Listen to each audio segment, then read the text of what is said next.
முருகரை கும்பிடுறவங்க எல்லாருமே ரொம்ப சந்தோஷமா இருக்கிறாங்க போல அப்படின்ட்டு நீங்களாம் நினைக்கிறீங்களா? அது உண்மைதான். ஏன்னு நான் சொல்றேன். நம்ம வீடியோஸ்ல பார்க்கும் போதும் சரி, எல்லாரும் சொல்லும் போதும் சரி, அவரை கும்பிட ஆரம்பிச்சப்பா என் வாழ்க்கையே மாறிடுச்சு அப்படின்ற வார்த்தையே கேட்டிருப்பீங்க. நானுமே அதையே சொல்றேன். ஏன்னா நான் முருகரோட டிவோட்டி கிடையாது.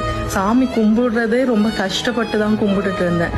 லைஃப் ஒரு சர்டன் பாயிண்ட்ல டேர்ன் ஆகும்னு சொல்லுவாங்க. அந்த டேர்னிங் பாயிண்ட்ல நம்ம என்ன பண்றதுன்னு உடஞ்சு நிற்கும் போது நமக்குன்னு சில வழிகளை தோன்றதுக்கு சில வழிகள் நடக்கும். அப்படிதான் இவர் என்னோட லைஃப்குள்ள வந்தாரு.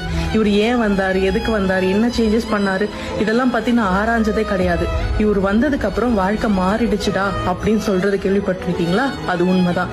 ஏன் நான் சொல்றேன், நமக்கு பின்னாடி பேசுறவங்க, நமக்கு முதுகுல குத்துறவங்களை பத்திலாம் நம்ம யோசிக்கவே மாட்டோம். நமக்குன்னு ஒரு பாதை உருவாக ஆரம்பிக்கும். அதை நோக்கி நம்ம போக ஆரம்பிப்போம். லைஃப்ல நெக்ஸ்ட் ஸ்டெப் என்னன்றத யோசிக்கிறதுக்கு இவரு நமக்கு ஒரு வழி சொல்வாரு. அதுதான்